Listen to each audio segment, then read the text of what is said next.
Hello, everybody, and welcome back to the Nutritional Revolution podcast.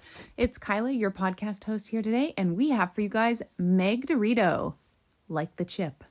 She's a professional triathlete, Division I elite swimmer, a mom of two rock star kids, a wife, and an emergency veterinarian. She started sports at the young age of 2 and has never looked back. She went from dancer to elite level gymnast to swimmer and then on to field hockey and track. She was recruited by a D1 schools for swimming and field hockey and track, but ultimately chose her first love, swimming, by Bucknell University. There she set meet league and school records that had stood for more than 10 years. She qualified for the NCAAs and Olympic trials and was inducted into the Bucknell Sports Hall of Fame. It wasn't until 2018 that she picked up a bike to race and had her husband, who was a cyclist at North Carolina State University, teach her how to ride. From there, she was self-taught for the first year, qualifying for Worlds in the 70.3 distance. Before starting to train for the full distance, and as an age grouper, she qualified for 5 World Championships, including Kona, and eventually took her professional license in 2023. Aside from triathlon, she races master swimming in both pool and open water, and also competes at the marathon distance. Meg loves animals, and her passions also include coffee and traveling. She hopes to one day step foot on every continent to learn and appreciate the world for what it has to offer. This is a great episode. Meg loves nutrition just about as much as I do, so it was fascinating talking with her. Please enjoy the episode. Welcome back, everybody. We have for you guys Meg Dirito. Thanks, Meg, for joining us. Thank you for having me. I am super excited. I cannot wait to talk about nutrition. It's one of my passions actually. So can't wait to dive in. I'm super excited that you're excited about it because I know that means it's going to be a good episode, and I'm going to learn a lot from you, I'm sure. So before we dive into all our fun nutrition and hydration nuggets, our listeners know our routine here. We like to do our 2 truths and a lie. So I'm going to let you break those down for me. So my first one is I am allergic to chlorine. Ooh. My second one is I love and obsessed with peanut butter. And my third one is I lived through a Category 4 hurricane and I was stuck on an island for a week. Ooh. Okay. Yeah. Okay. None are really sports related, so No, this is good because we did we always do a lot of background research, and sometimes the guests will say stuff that's I'm pretty sure that's in the bio you sent us. They make they're it not in the sometimes. bio. Yeah, none of these are in the bio, that's for sure. No. Allergic to chlorine, that would be a tricky thing to navigate, I feel like. Yeah, and being a swimmer, I mean, I know you've been a swimmer for quite a while, so I Okay. don't know. I don't know what you do about a chlorine allergy and I know you compete in the pool and open water. So I don't know what the chlorine allergy treatment is, if there is one. I feel like that might not be the lie. I feel like you gotta love peanut butter unless you have an allergy to peanut butter. Hopefully that's not it. Um, I'm gonna go with that you didn't live in a category for hurricane because maybe there's something you weren't stuck on the island for a week. Maybe it was 4 days or hopefully not a week. I don't know. We'll see. That'll be my guess for now, but we'll wait to reveal it at the end of the episode for the All listeners. right. Mhm. Okay, so why don't you give us a little background, Meg, on what got you intrigued to get involved in endurance sport and then expand that to three different three different sports. So I actually got into sport at the age of 2, Wow. and I really have not stopped. My parents put me in dance at 2, and then I went to gymnastics, which I did till ninth grade, Wow. and then I took up swimming, track, and field hockey. I was recruited to do Division 1 in all three, Wow. but I chose swimming. So I swam for college.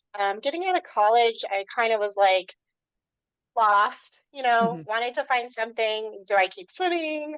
And so when I went to veterinary school, I started running because I was in between. Mhm. And then when I graduated, I married a cyclist from NC State. Oh, wow. So I put all of them together and he taught me how to bike. Yeah. and I already knew how to swim. And so I started running, and I just found that I loved it and that maybe I could be good at it. So that's kind of how I picked up the endurance portion of it. I did try the shorter ones, but Mhm. I found that I really loved going long for long periods of time. So Yeah. Wow. What do you think that like the long? Is it just like an extra challenge? Is it, do you feel like you finally like get into a zone once you've been doing it long enough? I think so. Being a sprint freestyler Mm. in college, everything was fast and Yeah. it was hard.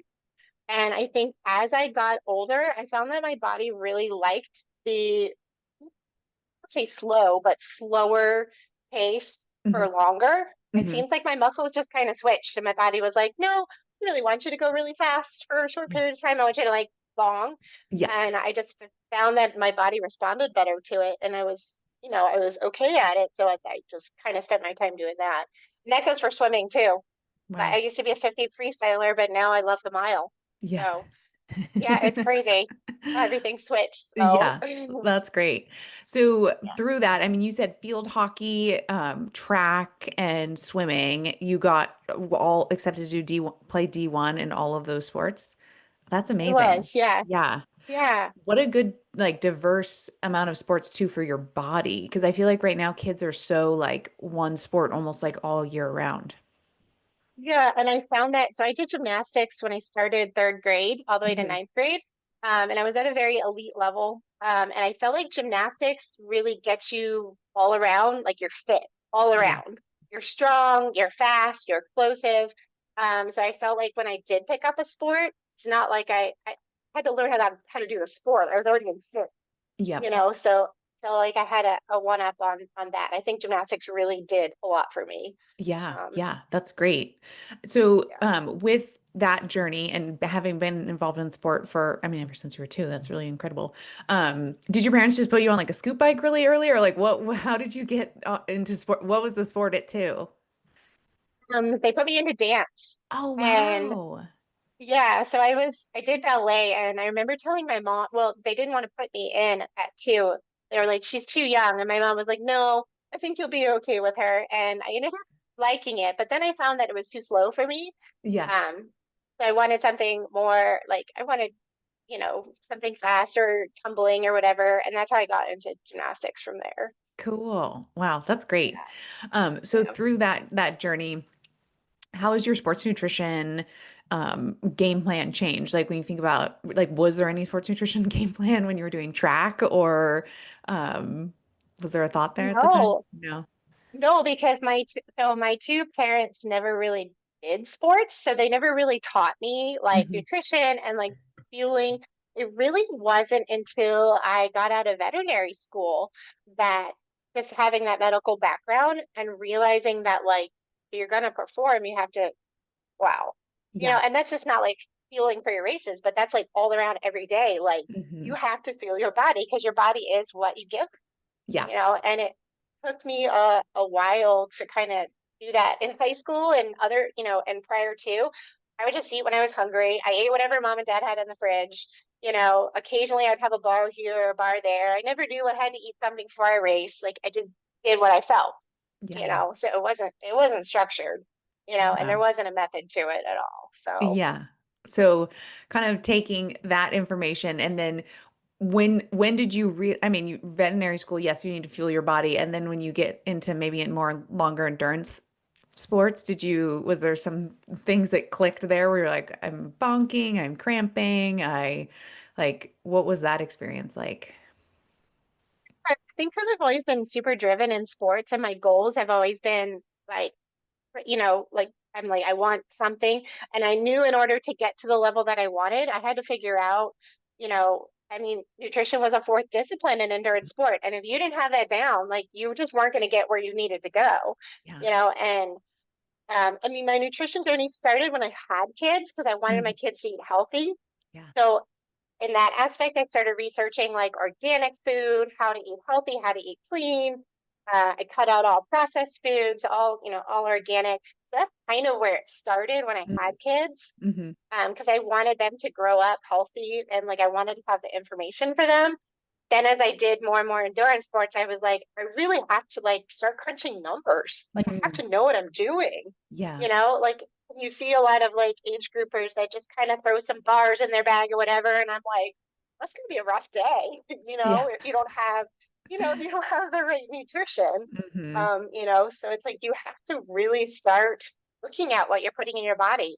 And that's not just racing, that's training, racing every day, pre-race, like days before pre-race, like it all matters. Yeah. Yeah, it definitely Yeah. does. And so right now, like what's on the pipeline for you this year? You doing some halves? You doing some fulls? What's coming up? Um, I have a very packed schedule, so I just raced nationals in San Antonio for pool swimming. Mm. And then actually race tomorrow, open water. Oh, nice. Um, yes, and then I have the 1 and 2 mile cable nationals, open Mhm. water in 3 weeks. Wow. Um, then my first 70.3 is Eagle Man, Mhm. beginning of June, and I'll be doing Eagle Man, Boise, Louisville. I'll do a full Chattanooga. I'm gonna go to Portugal to race, and then Awesome. I'll do Arizona. So I have Oh, at least one try a month. So yeah. Wow. Good for you. busy. You are busy. You are busy. So right Yeah. now with all of that on the schedule, what does like why don't you break down like what does a typical training day look like for you? And then I'd love to know what does nutrition look like throughout a day like that? Okay, so I usually have about 3 workouts a day. Hmm. I wake up, and the first thing I do is I make coffee because I love coffee and I'm obsessed with coffee. But I do drink a bicarb coffee with electrolytes. Oh, Um, interesting. so Yeah, so it has sodium in it for the sodium bicarb for muscle contraction, muscle performance, joint movement. Hmm. It has energy boosting properties. It's good for endurance. It improves your focus. It also makes the coffee less bitter, Hmm. so it's a lot smoother. And then the coffee also has potassium, calcium, and magnesium in it, all Cool. support hydration. So I will drink that while I'm doing my morning mobility. So I do Hmm. mobility every morning for about 20 minutes. Smart. When I'm done that, I will go make breakfast, and my breakfast is usually higher in protein. So usually 2 eggs. I'll throw some hummus on there, maybe a bagel, depending on what I'm doing. Um, and then I have a whole array of morning supplements that I take as well. Yeah. Um, and I can go into them now, or we can talk about them later. Yeah. And then I'll do a longer bike ride, probably about 3 hours.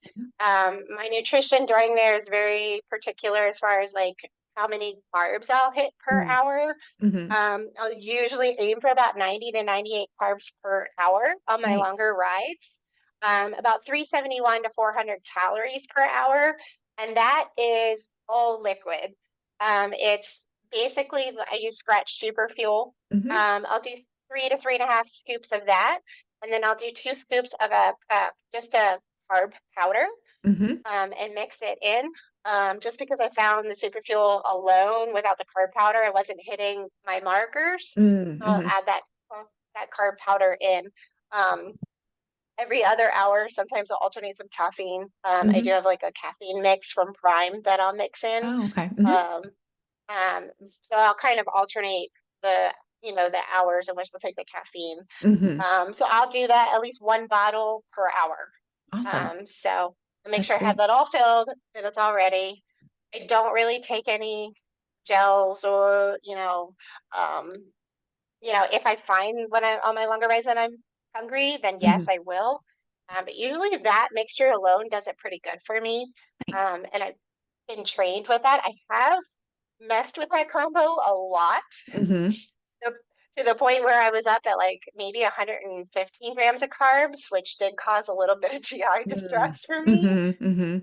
Hmm. But I knew that I had to try the low end and the high end, so I knew what I could tolerate. Right. Um, so it was like I knew that like, if I did a high carb and it gave me a stomach ache, that it probably wasn't going to work for race day, but I found it out in training. Yes. Um, so after that, I'll do a recovery shake. Um, I am a big fan of Truvani. He Mm-hmm. does organic. And she has limited ingredients. Usually it's a chickpea protein. Hmm. So I'll do her protein shake with scoop of collagen in it. Hmm. And then I'll do another workout, like a run. That one's not as intensive as far as like what I take in, Yeah. depending on how far I'm running. I always make sure that I eat or refuel 30 to 60 minutes after every workout. Awesome. Um, yeah, because there's definitely that period that your muscles need. And if you're outside that window, it's not as effective. So I make sure that I'm doing that. And then in the evenings, I swim. So swimming, not as much nutrition, usually just a bottle of scratch hydration Hmm. on board. Yeah. And then I'll eat again after that. So I feel like I'm eating all day long.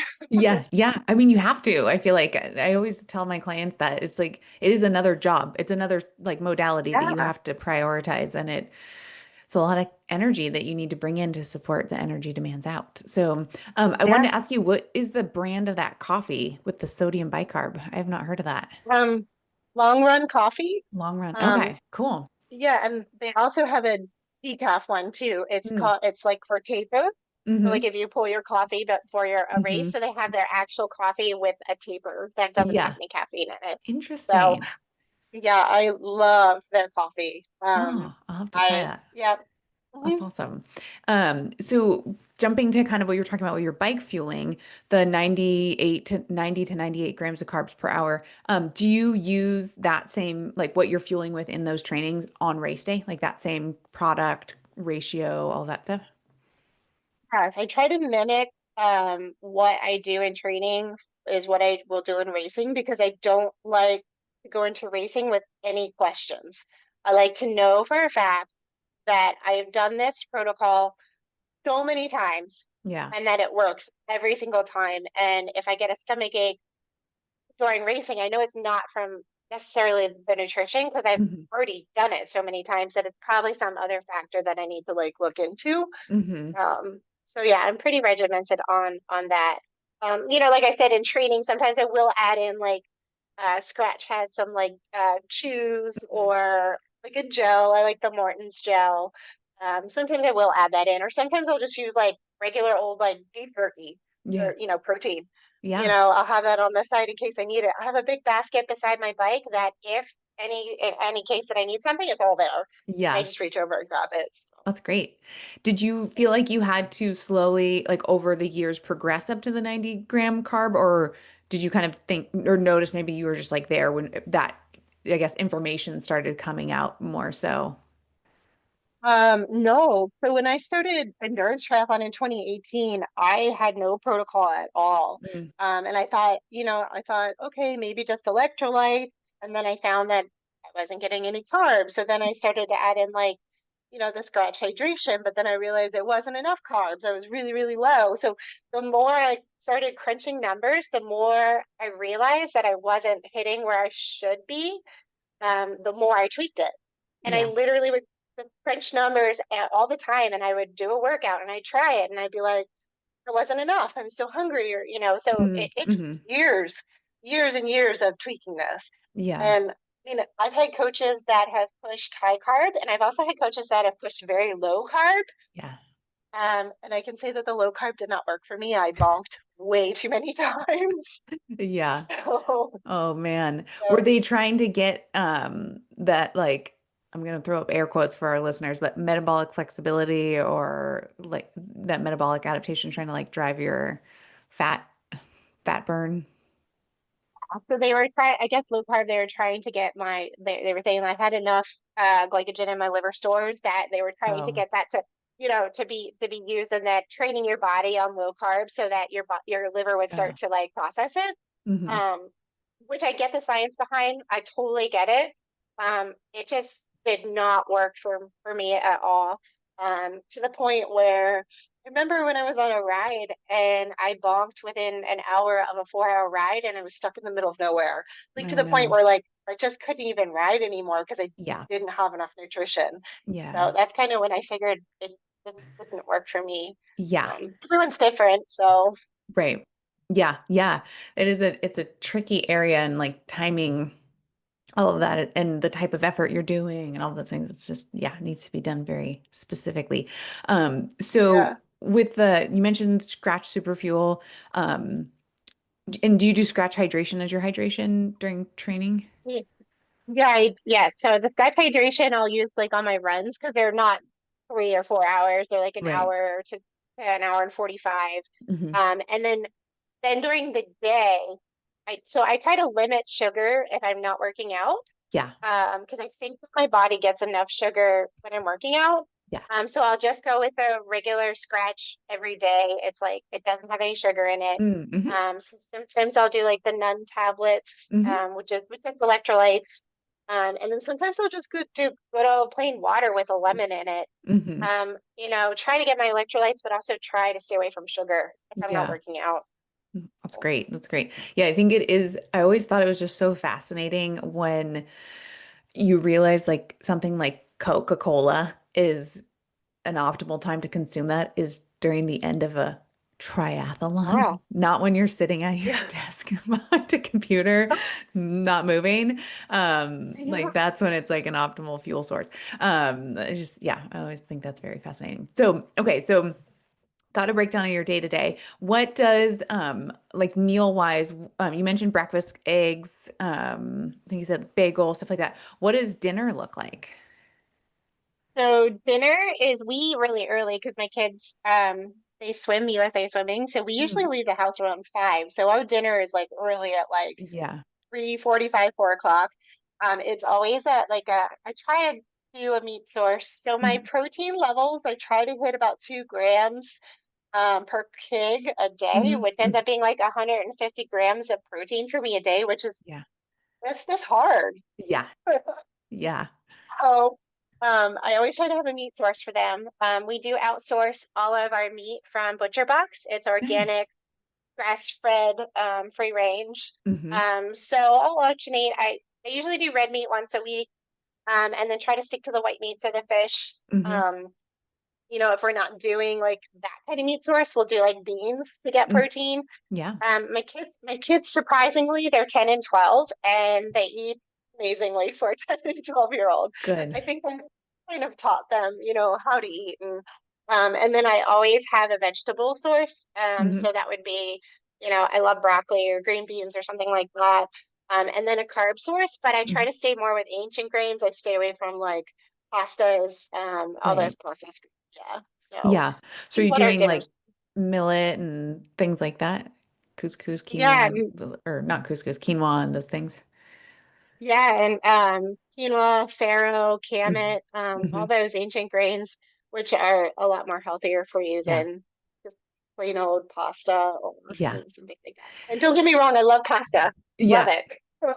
So I think probably a lot of our listeners, and I know actually many of my clients have not heard of kamut. They have not heard of maybe even millet or farro or these kind of things. How do you cook those?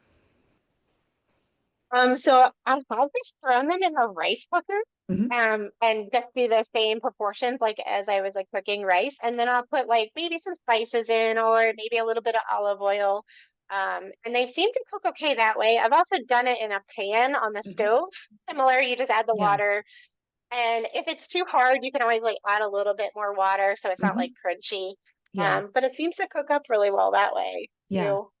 And I think that's good for listeners to hear because I mean, people, yeah, they just go to like rice or I think quinoa is more popular, but uh, than kamut and millet and these things, but you can cook them very similarly. And Yeah, yeah, so good to mix it up and have that variety. I yeah. do also recall, I think millet, quinoa, oh gosh, there's one other one I think that starts with an S. Um,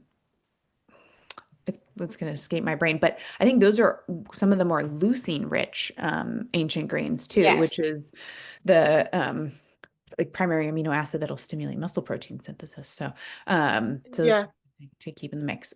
So And it's hard too because you can't normally find them at the grocery store. You're gonna have to outsource them. yeah. So I usually would shop at Misfits. They'll Mm, deliver to your house, mhm, and then Thrive Market will also deliver. mhm, So you can mhm. find all of those different ancient grains but you're probably gonna have to outsource them. I don't think a Yeah. normal grocery store will have a lot of them. So Yeah, yeah, that's a good point. Yeah, we're lucky that we have like a health food like store. I call it yeah. like you imagine like a hippie grocery store, that's what we have out here. We Oh, have, that sounds awesome. yeah, we have the big bulk bins with all the different grains you can Yes. imagine. So yeah. Oh, I love it. Um, so yeah, lots of variety is nice. Okay, so we talked about a day to day. You mentioned supplements. I'd love to dive into those. What's the supplement stack that you've come together over the years it feels that you feel like it helps you best? Right.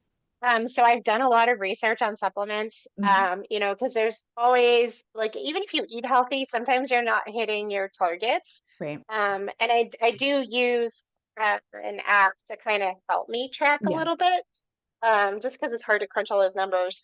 Yeah. Well, the sodium bicarb coffee, that is, I start my day with that. Hmm. And then we talked about my protein shake. So that's every day.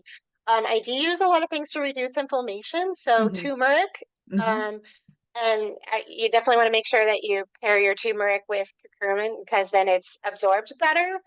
But that has anti-inflammatory properties, healthy joints. So I use that every day. I use True turmeric. I like how Hmm. she outsources that. I do tart cherry. Hmm. It does improve sleep, decreases muscle soreness, heart health. Um, I use beetroot powder. Hmm. So I use Phyto Performance's beetroot powder. That has it supports circulation, blood pressure, energy. But I also will pair it with the alt red, so Hmm. slightly different. Hmm. And talking to Phyto Performance, they were like, "That's okay. Like on your big days that you're like have a big ride, I'll do the alt red that has the betalains in it. Hmm. It has the beetroot extract, 25% betalains in it. That is more of like the antioxidant for protection. Hmm. It's an endurance supporting powerhouse. So you Hmm. can take it 2 hours before your workout and then every hour, or I think it's every hour after that. Um, and it maximizes your oxygen delivery. It does help in peak performance. So I actually use that in racing a lot. I'll have Nice. it all out on my bike. Magnesium, I use that. I use it does promote sleep, muscle recovery. I've used the Pillar Performance, the powder at Mm. night. I've also Hmm. used Truvani has some magnesium as well, so I have Nice. used hers as well. Vitamin C every day just to stay healthy because that's Yeah. important. And then B vitamins. I take like a B complex vitamins for red blood cell formation, Hmm. metabolic health, energy production. Um, so those are the main ones that I stick with every day. And I stay pretty, on target with them. Some are once a day, some are twice a day. It really depends Mm. on which one you get. Yeah. You just want to make sure that you get a good supplement and not Mhm. something, because some of them do have heavy metals. You want to be very careful about like Yeah. what you're getting. Um, Yeah. so. With the anti-inflammatory stuff and your training cycle or season, are you dosing with that like 365 days of the year, or do you cycle off any of these based off of training load and season?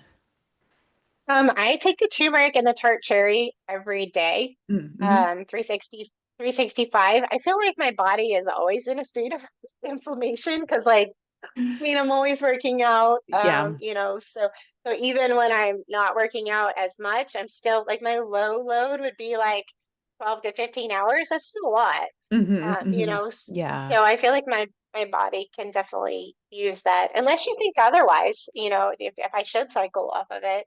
It's all totally dependent on the athlete and the time between like events, right? And like when your peak events are and how much time you need to recover from the last event and yeah, and what that training looks like leading up to the next event. Like you're saying, you might want to Okay. bring some of that inflammation down. If we're not getting like if our break between events is, I mean, if your last event's in December and then you race again in March, it's like not a lot of time to like deload Yeah. off supplements before you start ramping your training back up again, right? So yeah, some people have schedules like that where, like you're saying, you're under a lot of inflammation all the time. So there's Yeah. maybe not a time to taper off. Do you Mhm. do you play around with like sodium bicarb like the one-off supplement sodium bicarb or creatine or any of those things out of curiosity? No, I have not tried any like sodium bicarb like capsules and stuff. Hmm. And I haven't crunched numbers as far as like what I should take per day of sodium bicarb. Mm. I'm sure there's a max, Yeah.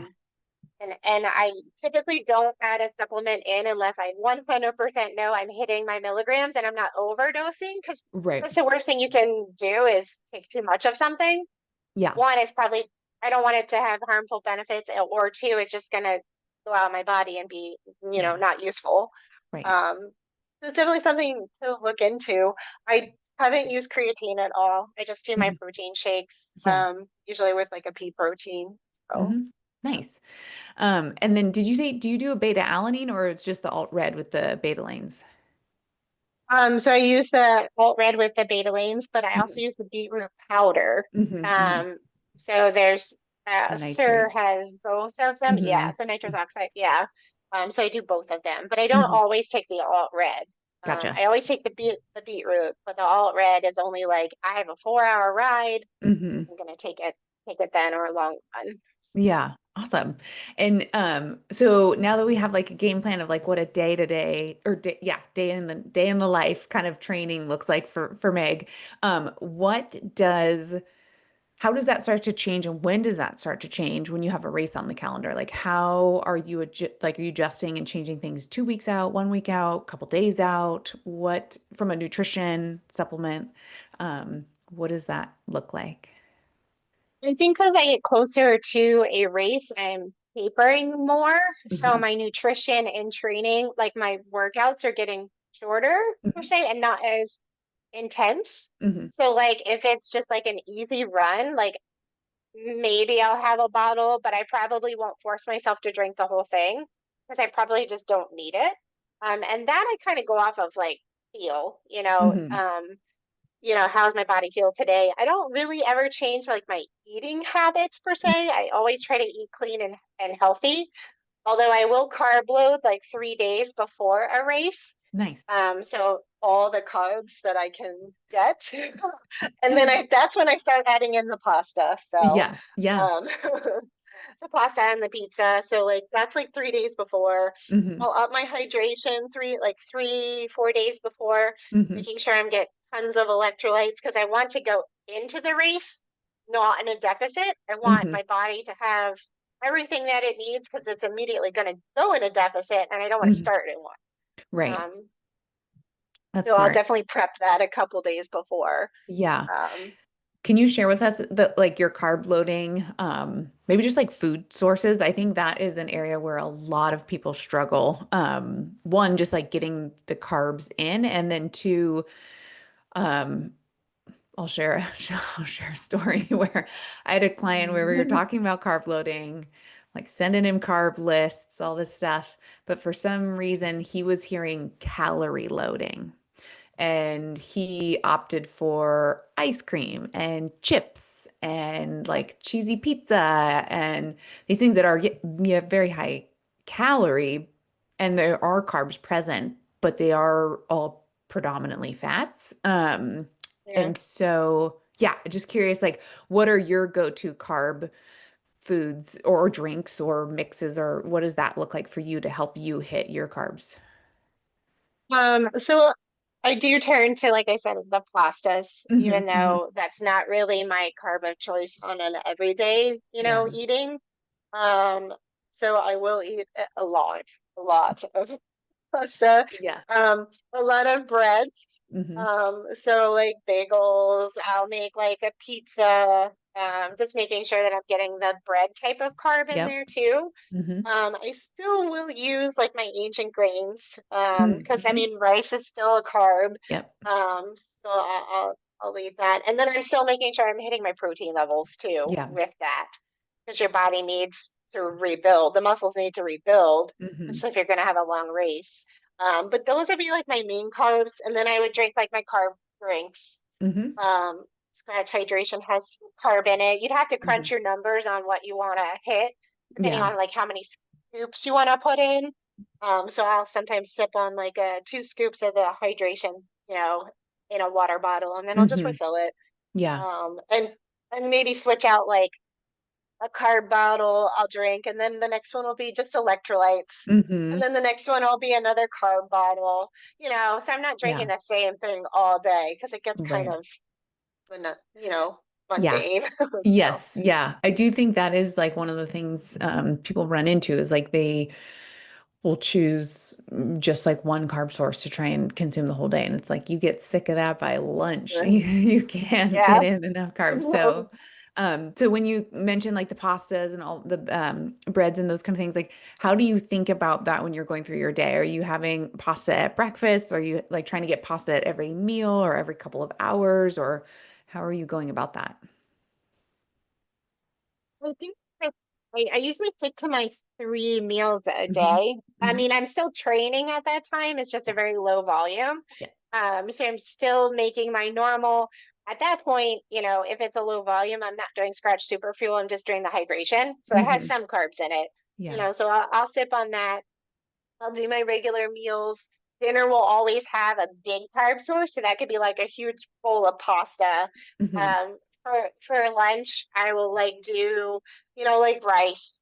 And then in the morning, I always tend to stick to my eggs because I like the protein levels in them. But I'll do like a bagel. Hmm. So I'm at least getting some kind of carb each meal. They're different and they're different amounts of carbs. I'll look at like I use Chronometer on my Oh phone. yeah. Hmm. So it'll just kind of help me keep track, like, am I where I'm at with my carb intake, and Hmm. I'll adjust it based on what that is telling me. Awesome. Um, Great. So then when you get out there on race day, well, actually, I'll back up. What's race morning breakfast? okay. Very similar. I'm very similar to like what I eat race morning of what Mm. I'm used to eating. So Yeah. it's going to be the same. It's going to be my eggs. It's going to Hmm. be my bagel. I'm going to put some hummus on there. Hmm. I try to stay away from like fiber for a couple of days just because I Yeah. don't want that. And then I'll have my coffee, my five Hmm. cup coffee. That's a must. I do try to stay away from dairy. However, I will put a little half and half in my coffee Yeah. just because I don't like coffee just plain. Yeah. So that would be like my race morning breakfast. Hmm. I always have a really, really hard time eating breakfast before I race. My stomach just says no, I don't want to eat. Yeah. And in my head, I know I have to, so I do everything I can to eat that. Yeah. So that's usually enough. And then in about an hour, I'll probably eat like a banana. Hmm. It has good potassium for cramping. Hmm. Um, I will sip on a bottle of scratch hydration all morning until I rack up for the swim. So Hmm. it'll have carbs in there. And then I will also take a gel or sometimes two gels about 30 to 45 minutes before I swim. Awesome. So I'm getting carbs, I'm getting my electrolytes, I'm getting my calories Hmm. kind of the entire morning. Yeah. I haven't really stopped because I keep fueling because I know that I'm going to need it because you can't fuel on the swim. Once Yeah. you're in there. Like that's Yeah. it. Exactly. So But yeah, I love that. And so then what happens for you at when you get out of the swim, T1? Are you like rushing as fast as you can through T1? Are you grabbing any nutrition or hydration in T1? Or are you just jumping straight on the bike and then you start your fueling? I jump straight on the bike. The key Hmm. one to me is like I want to get out there on the bike. I want to get comfortable. My nutrition on the bike is dialed in. I know exactly what I have and where it is and how much needs to be consumed. And I will look at my bike computer and I know I have 1 hour to consume wherever that bottle may be on my bike. Oh yeah. I don't stop at I don't stop at any aid stations unless I need to. Hmm. Um, Ironmans are tough because I have to double concentrate a bottle. Oh yeah. Um, so I will double concentrate it with my super fuel, my carb powder, my caffeine, and that is towards the end is when I will grab a water on the Hmm. aid station, and I will basically I mix everything in my front hydration thing. So I I don't drink from bottles in the back. I Hmm. drink from what is in front of me, so I'm not Yeah. fooling with anything. So Right. I will know like which bottle I grab at which hour goes into my front hydration. It Hmm. is right in front of me. calories are there. The only thing I do have gels on my bike in case. Hmm. Yeah, I never know. Like if I Yeah. drop a bottle, I never want to be stuck without something because I have dropped a bottle before. Yeah. It has bounced out, and I was like, God. oh, all right. Oh no. Yeah. Shoot. So, but I did, I grabbed Gatorade. Hmm. It's something, you know. Yeah. Um, but yeah, I just kind of have everything mapped out on my bike, and Hmm. some have caffeine in it, some don't have caffeine in it, some have more carb powder in it. Obviously the first hour is important because I just Hmm. swam, so Hmm. I need to refuel. Um, and then sometimes I'll find that I'm a little behind on my nutrition. Like if Hmm. it's cold out and we're racing, it's harder to take in as much because you're not sweating as much. Right. Um, but I still know that I sort of have to stick to the same numbers. So Yeah. I try. Yeah. So with your double concentrated bottles for full, are you consuming more grams of carbs per hour or and less fluid per hour? Or or is more in the beginning, like you're saying, to recover from the swim? What does that kind of look like? So it's tricky because when I double concentrate it, I will put in the 4 scoops of carb powder in there. It's a lot of powder in one bottle. Yeah. Um, I will put in 6 scoops of super fuel in there. Wow. I will put in 1 packet of primed caffeine in there. Then I will before I race, I will put water in it. I'll mix it. Hmm. So it's sort of double concentrated, but not really. Yeah. Um, when it's time to get that bottle, I will squeeze half of it in my front hydration, Okay. and Yeah. I'll rack the back half, Hmm. and then I'll grab a water and I'll put that in my front hydration. I So see. Yeah. yes, Gotcha. Okay. So it still so, equates out roughly the same. the same. Yeah. Yep. Nice. Okay. Cool. Yeah. That's a smart system. A lot of people, I think that is a big piece of the puzzle, right? Is like figuring out where to put things and what ratios to mix things up to where they make sense. And then also like the whole hand to mouth piece. Like you mentioned, like it's harder to reach behind you every time to like take a sip of something if we can just get it in the front and have it there consistently. I Yeah. think that's smart. So then you get to T2. What does that look like? Are we rushing right through that as well and get into the run? Yeah. I read straight through. I have so on when I run and I race, I don't normally carry a water bottle unless it's really, really hot out. Hmm. Then I will carry one for the Mm. duration of the race. I just don't like carrying stuff in my hands when I run. Yeah. Um, if I carry a water bottle, it'll be the small little feed water bottle. Have you seen like the handheld Hmm. ones? Yeah.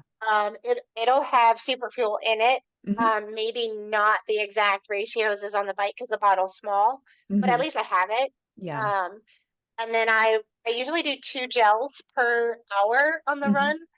Um, I use Morton's gel just Hmm. because I find it's most palatable. I have tried other gels, but they're very sugary, Yeah. and they're too sweet for me. Hmm. Um, and I will try to time my gels right before an aid station, so I have Hmm. like something to drink.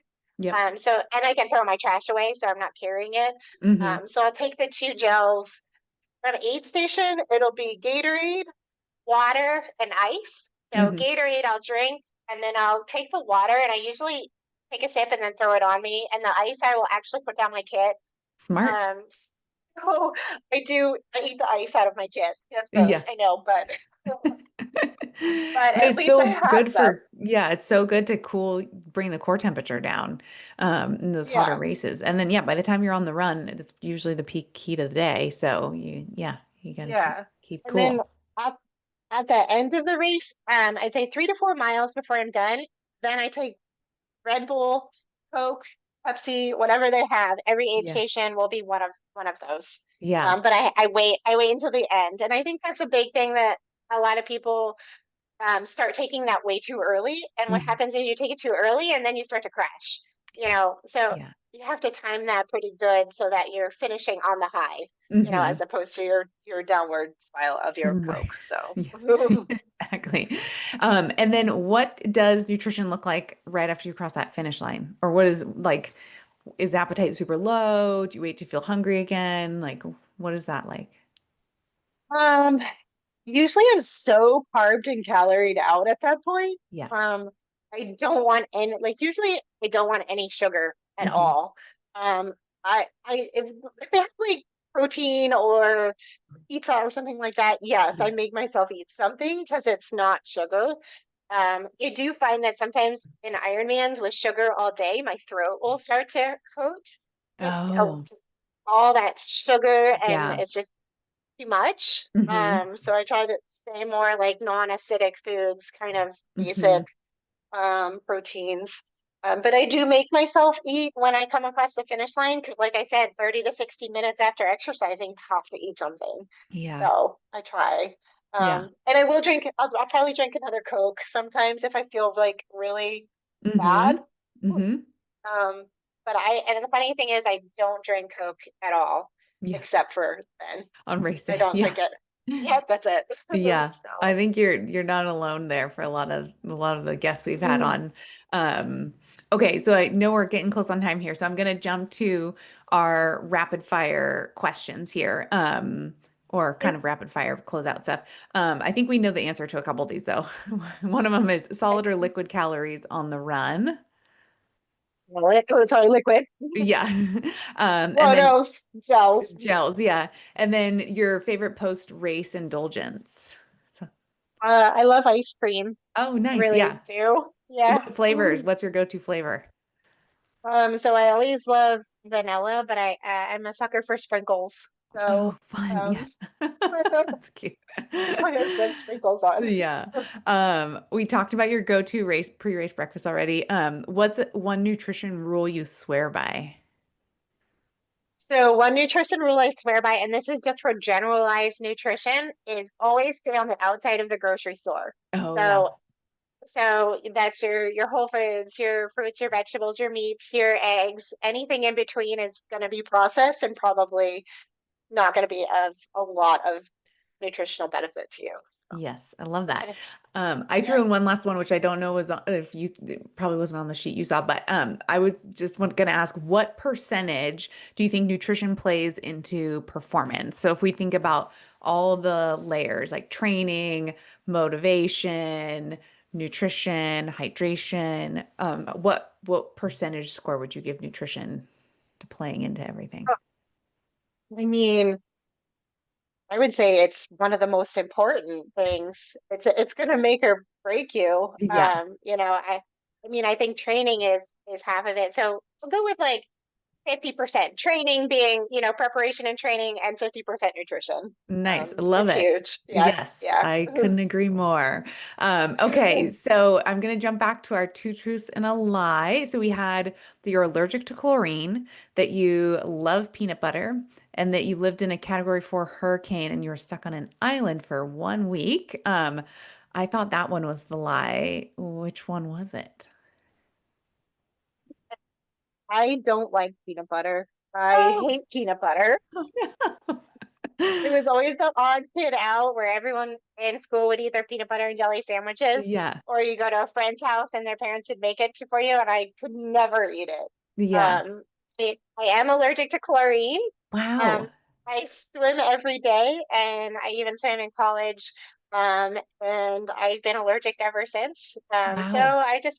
I manage it. I do better in the saltwater pools. Hmm. Um, and I did go to vet school on an island. I lived Oh, there for 4 years. And I was stuck in a category for hurricane down in Saint Grenada. We lived down there. whoa. So yeah. Wow. Oh my goodness. Mm. Okay, so the chlorine allergy, how do you like what is the reaction? Is it like throat, sinuses, skin? Like what symptoms do you notice? So it is couple things. I get itchy skin. Yeah. So I have found that the TriSwim products, they take Mm, chlorine like off your skin. mm-hmm. So I have been working with them and it's amazing. Cool. Um, there are some pools that I cannot swim in because the chlorine levels are so high and I can't breathe. So I get Oh, breathing issues. yeah. So I have to I know which pools I can swim in and some that I cannot even walk in. Mm-hmm. My kids swim and they race at some pools that I basically only go in to watch them swim and then I leave Yeah. because I can't swim in there. Yeah. Yeah, Yeah. so it's kind of trial and error based on the pool. Hmm. Um, Yeah, some of them yeah. definitely like can be incredibly chloriney. Like you can Oh, smell it. It's horrible. yeah. I that's interesting because we had I think he was a swimmer or a water polo player, but they're in the pool a lot and like handfuls of the team were all like having just like constant sinus stuff Yeah. and they thought it was chlorine. So yeah, Well, and coming to talk to my kid's swim coach, I was like wanted to know more about this chlorine because I'm like, why does some, why are some pools good and some not? And Mm. obviously it has to do with the ventilation system. Oh yeah. But there is a standard for chlorine in pools, Mm. and it's a range. And so competition pools tend to be on the lower end of the range. Oh, interesting. Um, but some pools are really hot. They're on the high end. And just asking around the pools, like how many parts per million of chlorine do you put in the pool? And it's the ones I can't swim in that have the high end. Yeah. Um, so it's Shoot. definitely interesting. So, Yeah. but I mean, I know which ones I can go in and which ones I can't, and it's Yeah. just trial and Wow. error. So, Yeah. Yeah. but I Good for you for figuring that out though and still crushing the swimming. Like that's pretty incredible. Um think. yeah. When you went to college for swimming, D1 swimming, did you decide based off of which pool you could swim in or which college or So initially we had an old pool. I went to Bucknell University, Mhm. and the old pool had terrible ventilation, and they Mm. were putting so much chlorine that our team members started losing their hair, Oh my and gosh. everyone's hair started to be like bleach blonde, and their eyebrows were like bleach blonde. And so like then they built a brand new pool. I don't know if you've seen the picture of that pool, but it's a Mm. beautiful. The Wow. ventilation system is amazing. So I mean that definitely was a game changer swimming my freshman year because Awesome. and I didn't that's actually when I figured out I was allergic was in Mhm. college. Mhm. So in that little pool and I was like, Yeah. so it's just kind of, talking to allergists and stuff like, Yeah. things I can do to manage it. So Mhm. um Wow. yeah. Yep, That's interesting. wild. So, Yeah. mhm. Okay, so where can our listeners find you, follow along on your racing journey, all that good stuff? So you can find me on Facebook, under Meg Dirito. You can find me on Instagram. I'm Dorito21. I'm on TikTok. And I also have my own blog space. That one tends to be more travel oriented. Cool. So my family likes to travel, so we all about our adventures and stuff. So, but all of those are links on my Facebook and Instagram, so you can always find all those links there. Perfect. Well, we will link those all in the show notes for the listeners. And it sounds like you have a busy season, so we'll be cheering for you from afar. So Thank have a you. blast this season, and thanks so much for joining us, Meg. Yes, thank you for having me. I love talking. Like I said, I love nutrition, Yeah, so I really this appreciate it. this has been great.